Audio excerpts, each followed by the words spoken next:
My name's Jason Christopher.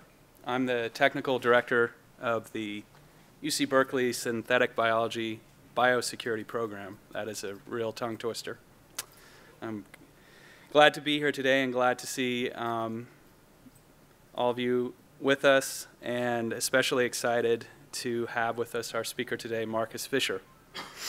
I'd also like to thank the Carnegie Foundation for allowing us to host this seminar. We're here today talking about biosecurity, and in our biosecurity program at UC Berkeley, we concentrate on grassroots or community-based initiatives to improve biosecurity. Perhaps this is slightly a left coast perspective, but we are of the mindset that self-governance in the realm of biosecurity can be, if used properly, the best way to govern. It's a bit of an intractable problem as companies that are involved in gene synthesis and such are located all over the world. And the idea of being able to regulate them simply and by one agency alone, an external agency, is very difficult. Companies such as these gene synthesis companies then are burdened with a personal responsibility to govern themselves. And their ability to do so, despite pessimism, is not so much based on their desire not to, but is limited on their ability to use tools effectively to do this. And so that brings me to Markus Fischer, our speaker today. Markus Fischer is of a company named Intellicon, a gene synthesis company in Germany. He is a pioneer and leader in self-governance initiatives in the world of biosecurity. And today he'll talk with us about the screening of biorisk-associated DNA. At the end of this talk, we'll have a brief question and answer period, and then we will be adjourning to a dinner in which anyone who would like to speak with Mr. Fischer beyond the talk is welcome to join us at that dinner. Okay, thank you very much. Mr. Fischer. Thank you. Thank you for the introduction, and thank you for providing me the opportunity to be here and to present to you what we've been doing in terms of biosecurity. The talk is titled Towards an Automated Screening of Biorisk-Associated DNA and Protein Sequences, which in our mind is one of the easiest and most straightforward options we have for increasing the security of synthetic biology. I'm from a small company called Intellicon, which is located in Germany in a very beautiful city called Regensburg. And we are basically a service provider for biotech companies and pharma drug discovery companies. We are doing bioinformatics, protein expression and analysis, and gene synthesis, and that's about 85% of our turnover, so basically we're a gene synthesis provider at this time. So what is the problem? Why are we talking about biosecurity in synthetic biology? Synthetic biology is becoming more and more powerful.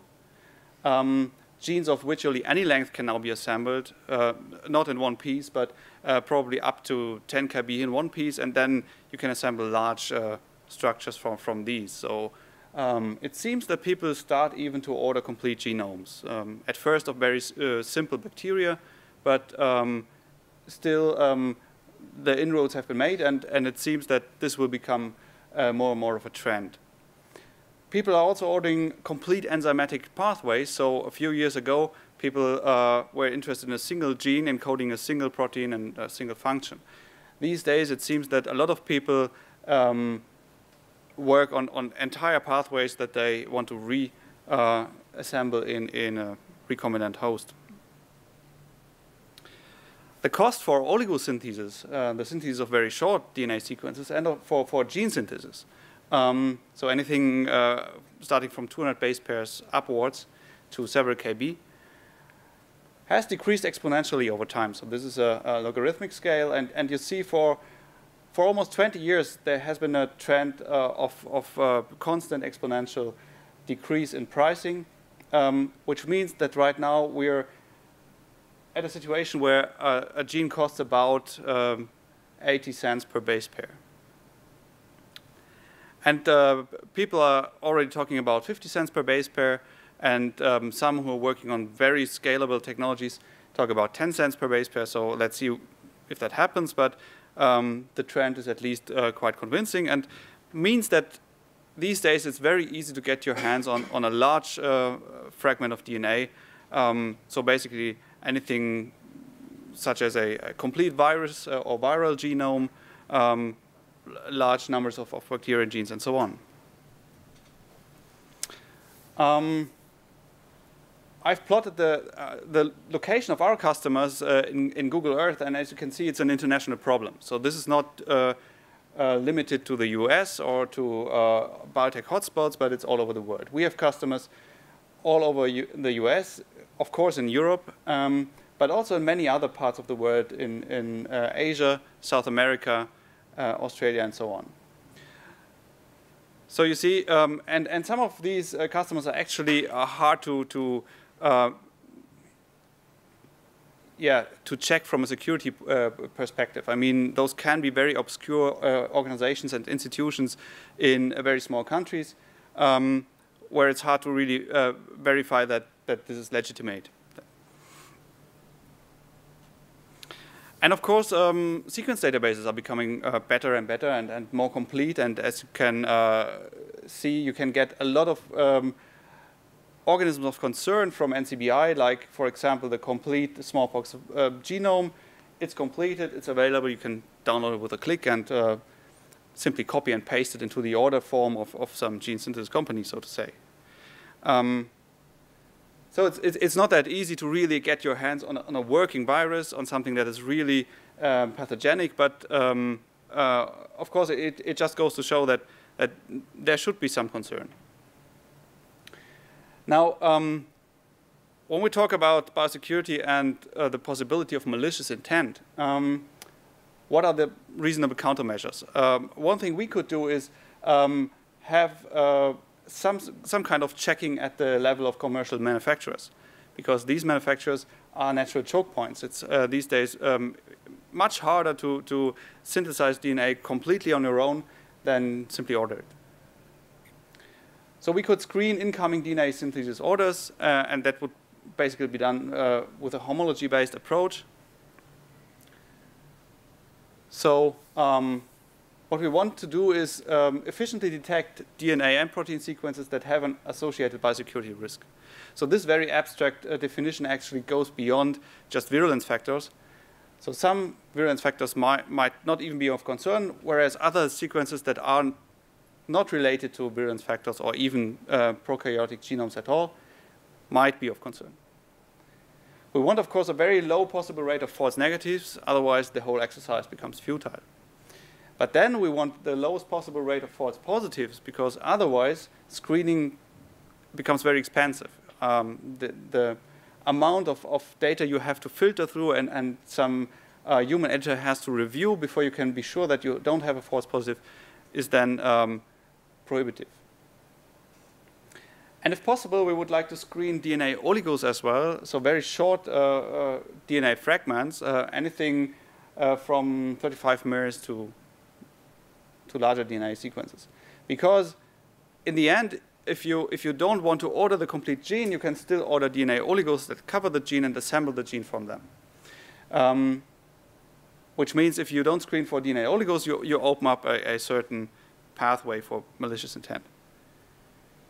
There have been some efforts, of course, to compile databases of virulence factors and of genes that could be of interest in that respect. So the Sanger Institute have, of course, sequenced a lot of pathogen genomes. The University of Florida provides profiles of 160 pathogens for medical purposes, for evaluation of medical effects mostly. Then there's a protein fingerprint database from the Edward Jenner Institute, which also contains a subsection on virulence factors. the State Key Laboratory for Molecular Biology and Genetic Engineering in China has published a database that looks good, but seems to be somewhat limited, so it doesn't cover all the virulence factors, all the pathogens, and it doesn't seem to be maintained these days. At least that was my impression.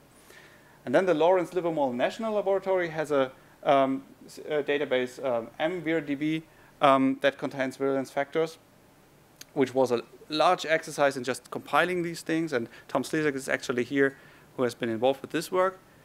There's Craig Computing, which is basically not so much a database, but a screening software which basically simplifies the task of running blast searches.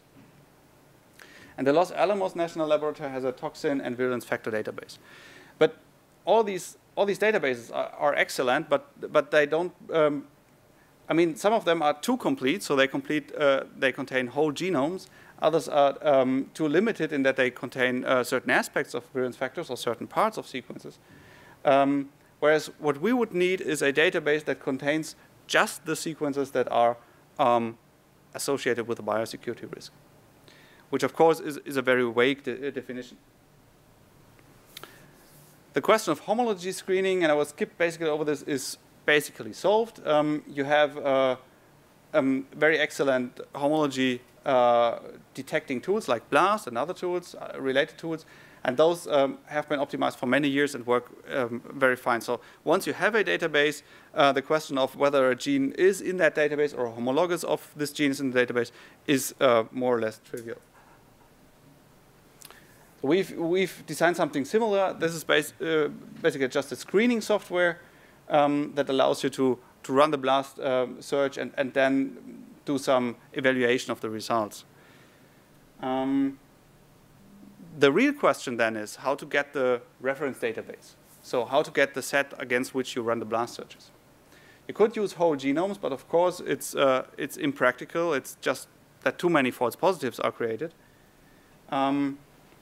At one time, we've pursued an approach that seems to be quite interesting at first, which is we call it in silico DNA, cDNA subtraction. So what we do is we take the genome from a pathogenic organism and take the genome from a related non-pathogenic organism.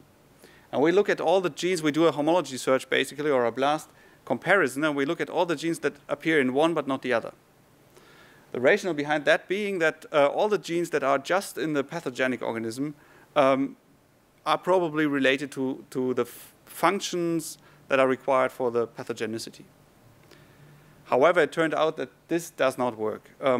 There are too many virulence factors that occur in harmless relatives as well.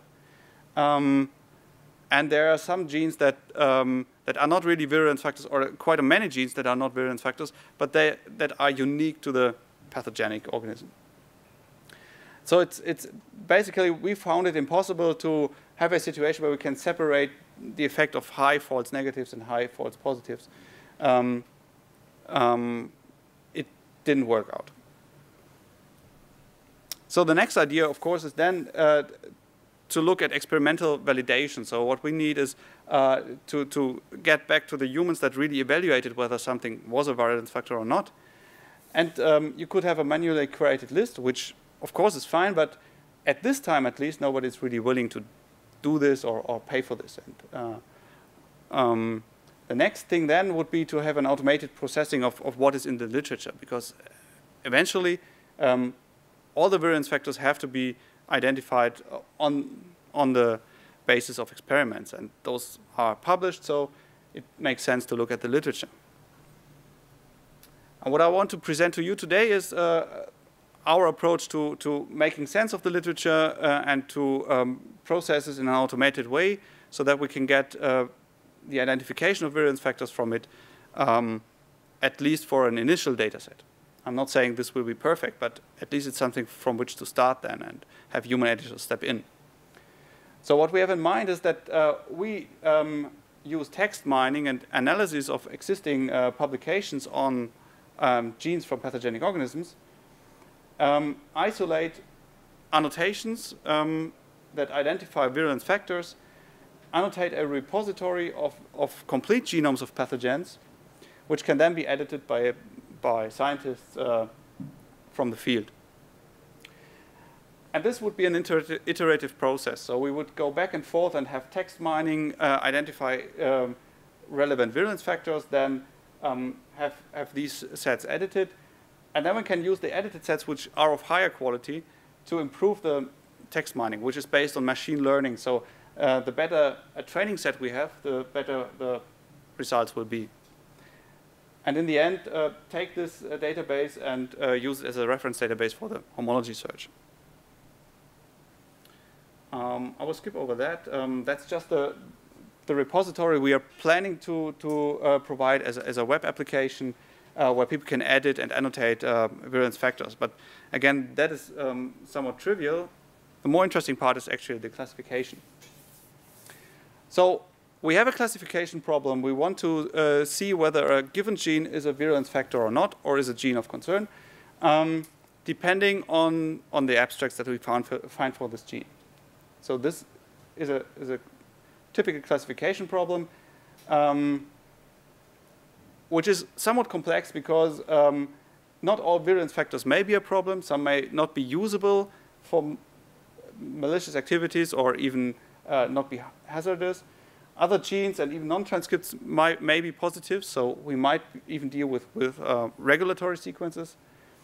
It might even be envisioned that human sequences may become positives later on when we know more about human biology, because, for example, I see a good reason why we should be concerned about certain sequences from the immune system, for example. It's very easy to tamper with the human immune system, and there are a lot of very fragile mechanisms here, so you could tamper with them. And then, of course, the definition of what we are actually looking for will depend strongly on who is asking. So who are the users and who are the regulatory bodies that really want to make use of that? So we need to be flexible here. What we found quite useful in doing this classification was a classification package, a software package which is freely available and downloadable. The Weka package from the University of Waikato in New Zealand. Weka is basically a framework that takes away all the logistics and all the boilerplate code you would write to solve a classification problem.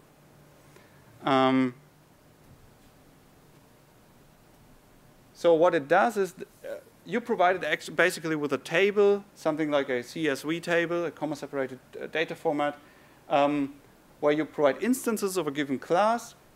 In that case, it's the class of genes and their associated abstracts. And you then provide a list of attributes. And one of these attributes would be the class attribute, the one deciding which class this is. Is this a virulence factor or is this a harmless housekeeping gene? So this would be a Boolean flag. And all these other attributes would be something derived from the text abstracts. And what Weka then does, or what any classification algorithm would do, is find a correlation between the attributes that are provided and the attribute that is to be learned, the classification attribute. And what Weka also helps with is the selection of the classification algorithm. So interestingly, Weka provides a long list of classification algorithms that you can simply select. So these are already implemented and validated. So you find all kinds of things like Bayesian logic, artificial neural networks, linear regression, decision trees. So not completely advanced mathematics, but quite useful and very proven robust classification mechanisms. And the nice thing is that you can actually, with a mouse click, and I mean, this is somewhat dangerous because if you're not knowing how that works, it might be confusing or lead to wrong results. But you can, with a mouse click, select the classification algorithm, and you can run 2 or 3 against each other and really compare the results. So you can see how the choice of an algorithm based on the same data set really has an impact on the results.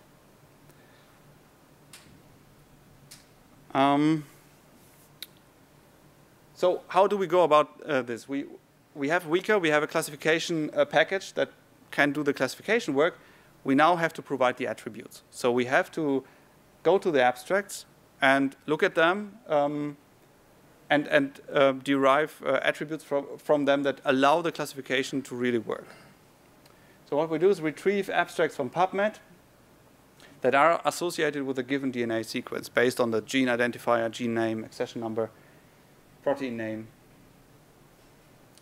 And then we look for the appearance of certain keywords. And the keywords we chose are basically identified by frequency. So what we do is we take a training set and simply count the number of occurrences for any given word in the training set for virulence factor abstracts and for harmless housekeeping gene abstracts. So then we have two sets of frequencies, and we can then, for a new abstract, we can look for those keywords that are known and that are most frequent. And then we determine the semantic and grammatic relationship between the keywords and the gene identifiers.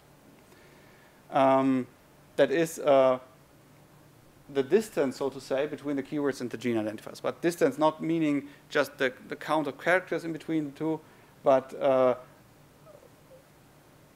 anything that correlates with the semantic or syntactic distance that was actually implied by the author. To do that efficiently, we need to do another step, and that is stemming. So what we want is we want to have the text analysis to be ignorant of word flexion. So two words should be deemed the same, no matter whether they are in plural or singular or whatever. So, and that is done by removing prefixes and suffixes.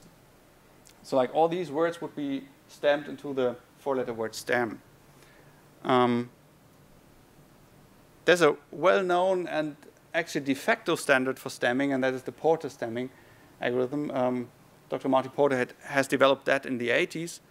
And this is a set of heuristic rules. So what he does is he has 5 rule sets, and he applies one after the other, and he's looking for regular expressions, actually. So this is very simple, but surprisingly efficient. It's not perfect, so some words are stamped incorrectly. The stem is not really representing the semantic meaning of the word, but in by far the most cases it works perfectly. So once we've done that, we can then look at the words and see what they are really, what word types they are really. So for each word we want to know, is it a noun, is it a verb, or anything else, so that we can make sense of it, so that a machine can really have a basic understanding of the structure of a sentence. And luckily, a lot of people and a lot of computer linguists have actually worked on that problem. So tagging a sentence with part of speech word types is not very complicated. It's, for example, the University of Sheffield has provided a list of 230,000 English expressions, which is very exhaustive, actually. So virtually anything you could come up with is in this list. Even words from the field, from the biological field. And for each of these words, there's an associated word type. So that makes the task very easy. It's just a lookup task. You just have to look for each word, whether it's in the list and what type it is. Once you've and that is the result of something like that. So this is a typical sentence from an abstract. And you would then have associated the word types, determiner, noun, proper noun, and so on.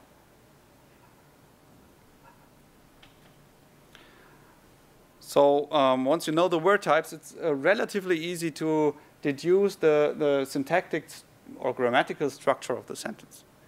I mean, this is something that computer linguists can write whole PhD theses about, and can be very tricky, admittedly. But for someone just trying to figure out what is in an abstract and what does it mean in terms of virulence factor or not, we can make some shortcuts.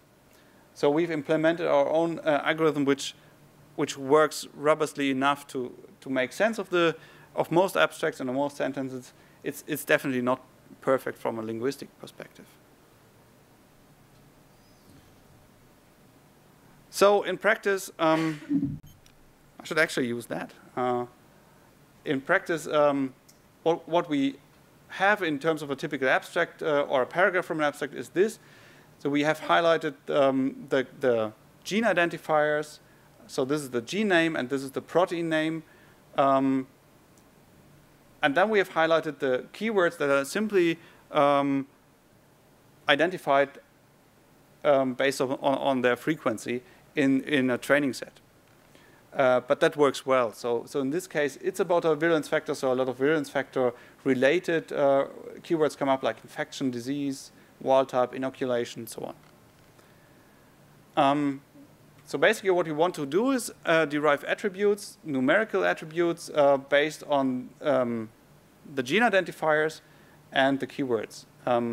So what we are interested in is looking at the relationship between the two.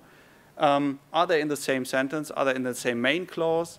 How many interpunctuation or punctuation characters are there? Are these commata? Are these periods? Words like and, or, not, anything that can change the meaning of a sentence or a subclause is of interest. So we look at these and calculate a sort of syntactic distance, which is basically a weight scoring function.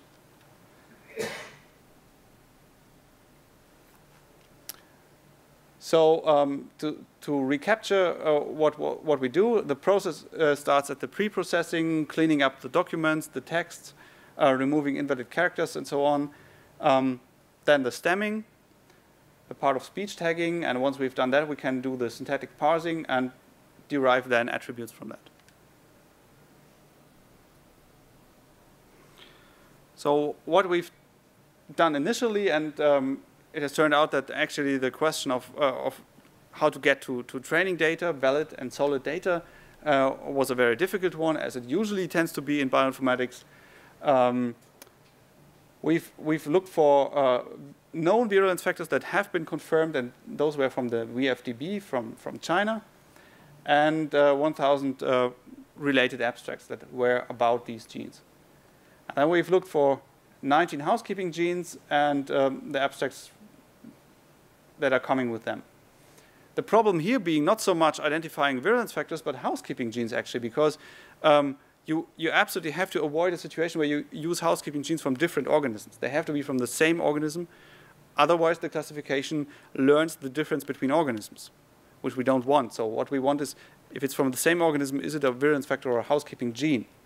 And therefore, it has to be from the same organism. And it's surprising how little information is there about confirmed harmless or housekeeping genes in pathogens, because for pathogens, most of the publications, of course, are concerned with the pathogenicity mechanisms. Therefore, it's difficult, even if you look at a gene that seems to be something harmless. I mean, it must be. It's homologous to something entirely harmless from a non-pathogenic organism. You can never be quite sure. And therefore, the number right now is relatively small, and we want to improve upon that. So basically, our data set contains about 1,000 abstracts of each. And we've split it into a larger part, which we use for training, for the machine learning, for the classification, and a smaller part, which we use for validation. So those 50 abstracts from virulence factors and housekeeping genes have never been seen by the classification algorithm. And then we ask, is it classifying these correctly?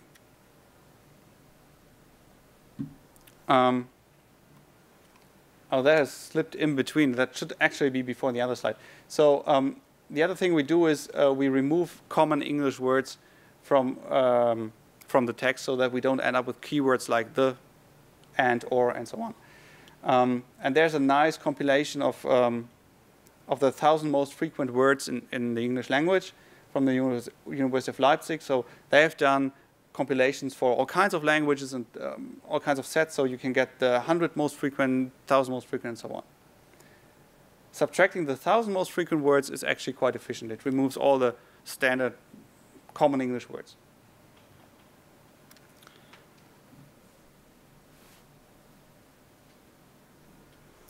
So what we do then is we determine the 10 most frequent keywords in a given abstract, as determined by a selection of training abstracts for virulence factors and housekeeping genes. And then look at the frequency actually of these. So how frequent are they? And what is the ratio between their frequency in virulence factor abstracts and housekeeping abstracts? And now we look at the syntactic distance between keywords and gene identifier. Actually, again, this is just a weighing function that incorporates all these questions of, is there a comma in between, is there an and keyword, and so on. So the results, the preliminary results are quite promising, and I will go through some of the factors that influence the results, which is quite interesting. But you have to keep in mind, unfortunately, this looks too good to be true. This is actually basically, I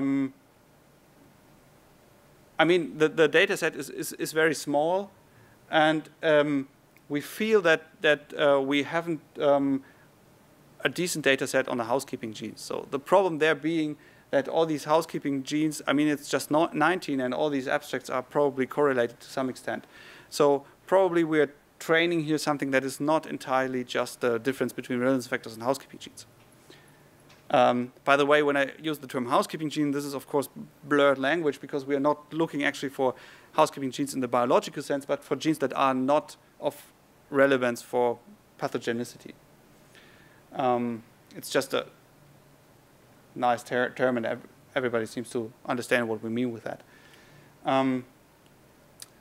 So our initial algorithm, when we use it without stemming, without removal of common words and so on, produces about 50% of correctly called abstracts, which of course is not good. But it gets better, of course. So when we remove common English words, the result gets slightly better. It's not getting dramatically better, because a lot of the words that are common are actually, of course, occurring in the same frequency in both classes. So it doesn't make a big difference, actually. It reduces your results a little bit, because it just means that you cannot use or include more of the relevant keywords. But what we see is that an important effect is the size of the training data set. And that is, of course, worrying and cause for concern, because our data set is actually very small. So we would like to have a huger data set. But these days, it's very easy to get people to work on algorithms and so on, but not so much to have them sift through databases and just do the mundane task of looking for abstracts and reading stuff and compiling it. So it's actually hard work, and we need to do more of it, I think, because the increase is actually quite significant. So it seems that even 10,000 abstracts wouldn't be too bad to work with. And then stemming does make a difference. Again, it's not a huge difference, and that is, I believe, and as far as I look at the data, it's because most of the keywords are singular nouns anyway. So stemming is not that much of a problem in the end, it seems, but still it helps a little bit. So it makes sense to do it, and it's easy. And actually, the interesting thing, if you ever have a stemming problem, is that Martin Porter is a very generous man in that he has put up on his website the implementation of the algorithm in a number of languages. So you can get it in 20 or something computer languages. So you can basically download it and start with it, and you're done. It's a nice thing. And we're happy that we're dealing with English here. I mean, there are some other languages that would be much more difficult to stem. So in English, it's quite straightforward. And this is actually an interesting slide, because now, of course, this whole setup begs the question, is it really necessary to do all this text analysis stuff? I mean, wouldn't it be just enough to look at the frequency of words? And shouldn't that be 90% of the task? And yes, in fact, it makes a difference. So when you look at a classification where we just include the word scores, where we just count word frequencies and then submit these word frequencies to the classification algorithm, And compare that to a case where we really introduce these synthetic parameters, so where we derive the synthetic distance between keywords and gene identifiers, there's, again, a huge increase in the efficiency. So we end up actually with the housekeeping genes being identified 100% of the time correctly, which, again, is for a very small training test set, a validation set of just 50 articles. So it's of course not satisfactory in the mind of a biostatistician, but still you see at least the difference is interesting. And once we get more data to work with, we believe that this difference will still be maintainable. So yes, text analysis seems to make sense. And then there was the question of, are we using the best possible classification algorithm? And it turns out this is very easy to verify with Weka. So here's the strength of Weka. You can just take the same data set and use 2, 3, 10, 100 classification algorithms and just see what's the best one. And initially, in all the previous slides I've shown you, we've used a decision tree algorithm, the so-called C4.5, which can work with numerical attributes. And this basically means that you have a set of attributes, and the algorithm tries to put them in a certain order and have a tree of decisions based on one attribute after the other. And when we compare that to the multi-layer perceptron, so an artificial neural network, we see that there's still a little bit to be gained here. So it's not much, and since we are almost at the ceiling, almost at 100%, it's hard to really estimate this effect. It might be much larger if we are not at 100%, which again might be very well the case if we have a larger data set. But the way it is now, there is at least a certain improvement to be made here, and the nice thing is it doesn't cost us anything. So it's actually not that we have to implement that we have to do a lot of work for it. We just put it in a Weka and select various algorithms, and it turns out that multi-layer perceptron is working quite well. Which probably is, at least to some extent, due to the fact that some of the attributes we derive are correlated. So there are subtle correlations between them probably that are really hard to figure out because they are derived from text analysis. So it's not easy or straightforward to determine their correlation in a mathematical sense, but still there is probably some, and the multi-layer perceptron is probably good in figuring out what the correlations are, and then looking at the remaining attributes that are then of interest, that are really making a difference. So all in all, the system works quite well, but of course there's a huge demand for additional training data. So we need to include more variance factors, and especially housekeeping genes. We need to improve the quality of the housekeeping gene identification and use more abstracts, of course. But again, the nice thing is that we want to have an iterative process of having the machine providing us with an initial data set, and then reviewing that and adding our own opinion to the annotations, and then feeding that back into the text mining system. So this is something that can be done over and over again, and with improved results each time. So what are the next steps? The text mining system as it is works. So this is available and can be used today. I mean, there's always room for improvement, but in the basic setup is there. The repository of genomes of pathogens, which can be edited by human editors, is underway. So we're developing this right now as a web application, and will probably be going online in the first quarter of 2008.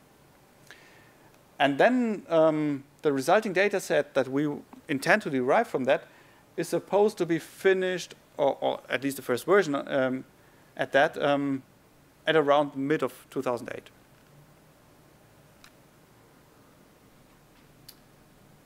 So you might be wondering, since this is not online yet, you might be wondering how they do it now. Of course, what we're doing now is we just blast against the complete genomes as far as they are known of all the pathogens from the select agent list. Which of course means that we get a lot of false positives. So actually this is a molecular biologist sitting at the computer and looking at all these abstracts coming up and looking at all the genes coming up and deciding on his own whether this is dangerous or not, which is of course less than ideal, both in terms of manpower that is required and of course in the subjectivity of the performance. So finally, I want to introduce you to the people who have done the work besides me. Maxim Sheremetyev is a diploma thesis student. He did his diploma thesis at Intellicon, working on this text mining thing. He has done a lot of the text mining stuff, implemented the stemming, the part of speech tagging, assembling the complete setup. And Thomas Koch, who is a colleague of mine working at Intellicon as a bioinformatician, mostly doing work on oligo design for microarrays.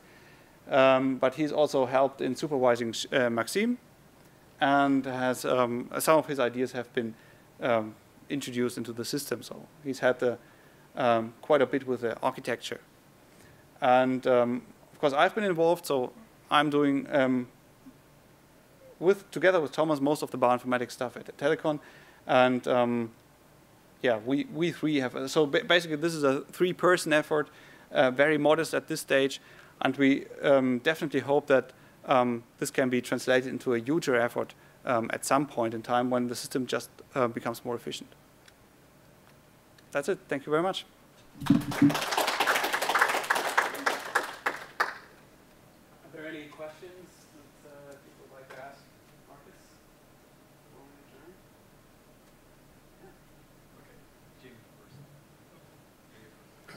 I was going to ask about your, how are you kind of, you're choosing your training data and your validation sets? Are you kind of just doing that once and for all, and then fitting your, kind of choosing in between your classification algorithms? Are you kind of randomly selecting possible training and validation sets? No, unfortunately, the training set we've come up with is so small that we cannot afford actually to randomly select. I mean, what we can do is we can do cross-validation, where we use a different part of it as the training set and a different part of it as the test set, which works quite well, but it doesn't seem to make a big difference. So we see this approach seems to be valid. I just haven't shown you the figures. The thing is, of course, this would be perfect. I mean, we definitely, I mean, all the bioinformaticians are complaining all the time that they don't have enough data. And that's the same case here. So it's basically the same data set all over. And we're selecting the classification algorithm. That was my only statistical question.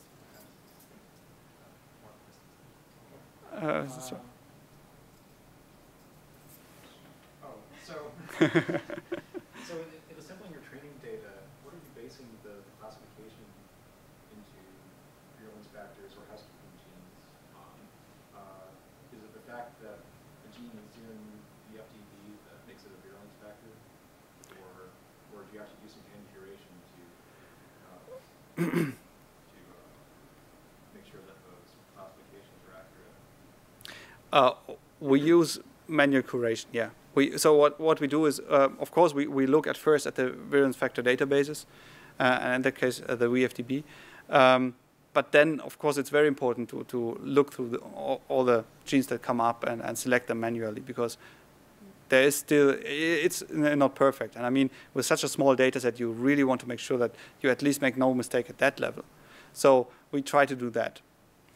And again, the hard part were the housekeeping genes, because, I mean, it's futile if we select a gene that we're not absolutely sure is really harmless, which we try to validate by reading the abstracts again.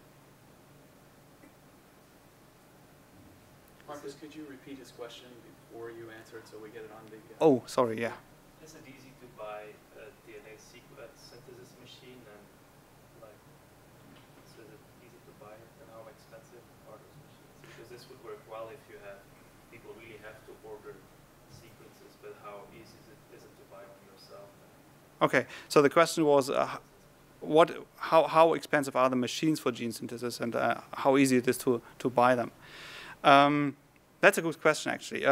The thing is, today there's no such thing as a gene synthesis machine in the sense that you can have a machine make 1,000, 2,000, 3,000 base pair gene.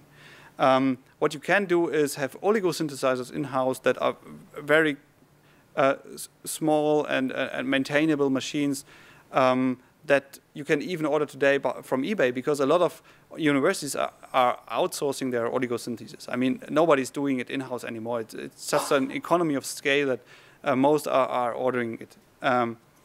So a lot of these organizations try to get rid of their oligosynthesizers now that they still retain a certain value, and so you can get some machines for probably something in the range of $20,000 to $50,000.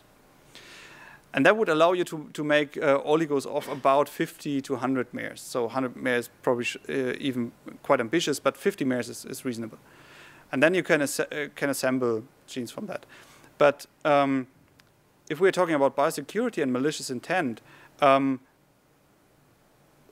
think what we cannot do is prevent anything at absolutely. So what we try to do is raise the bars and raise the barriers. And that is exactly what we do. So if somebody cannot order from a gene synthesis house and has to buy a machine, he will at least have to acquire it. So there's some transaction going on. He has to buy a lot of equipment besides, so a lot of consumables and so on. He has to buy chemicals that are not trivial, not harmless. I mean, part of them are toxic, so he has to get clearance for that. You cannot order them to your home address. So I think what you're hinting at is there is a loop hole in here. I mean, you can do it at home, yeah, but it's just very difficult. It's just basically probably of the same scale as assembling explosives at home. It's doable and people do it, but I mean, there's a risk to getting caught. Yeah. This might be naive, but once you have the gene, let's say I order here in this factory. Once I have the gene, it's pretty straightforward to go from that to a pathogen, kind of a large amount of bacteria which I can use to infect people. Is that also a rather difficult process too? No, in fact, it's the most difficult one actually, and it's exceedingly difficult. I mean, Tom Slisek will be in a much better position to talk about that, I think.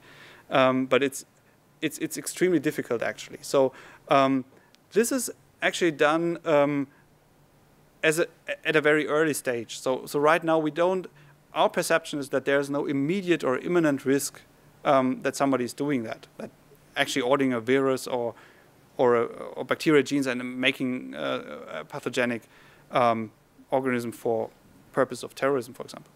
But the situation might change. I mean, there's a rapid development in the field, and things can become more accessible, and knowledge can become more exhaustive. But right now, it's very difficult. Actually, that's an interesting question. So if you just have a naked gene, it's very hard. Even if you have the complete genome of a virus, it's very hard to.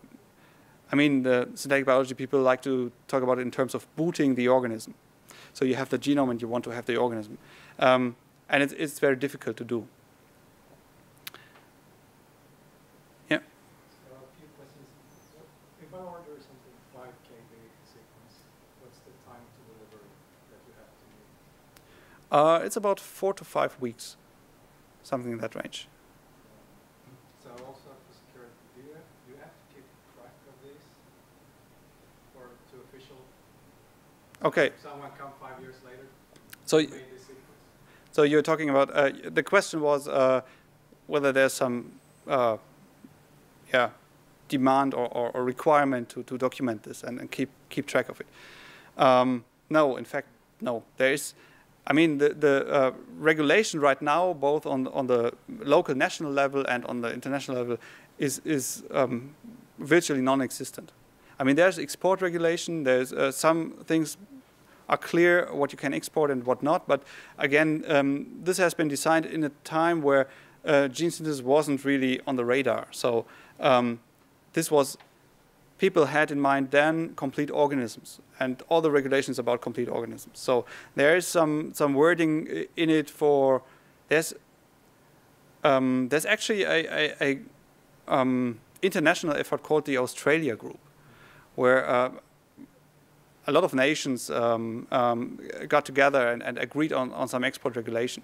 And in their phrasing, and that includes all the industry nations, in their phrasing they have something for parts of an organism or genes or genetic elements of an organism.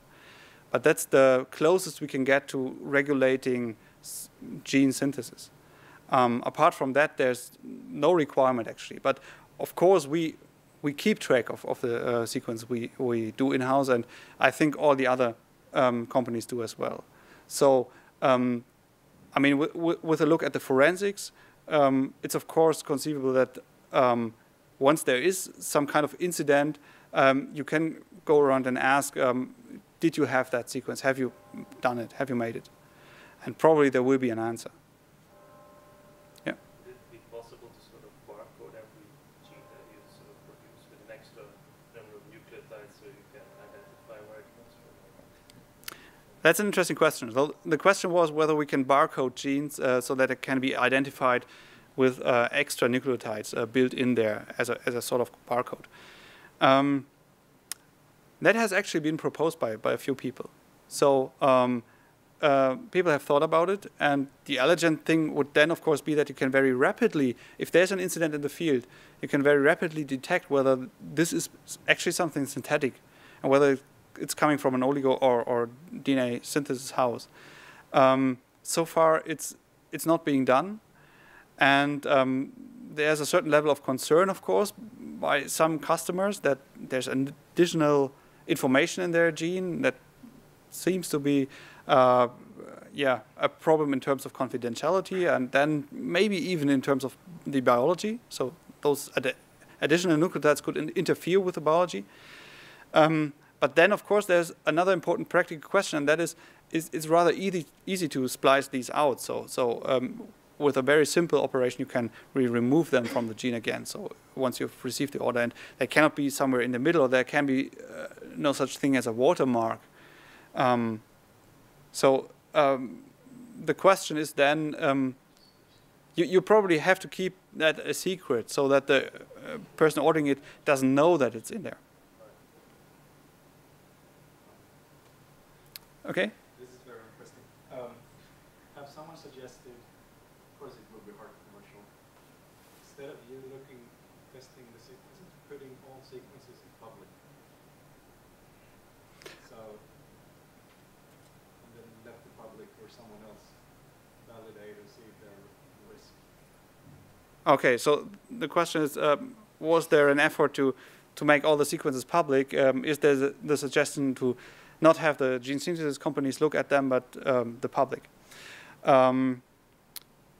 No, as far as I know, there has been no such suggestion. I mean, this is exactly the problem.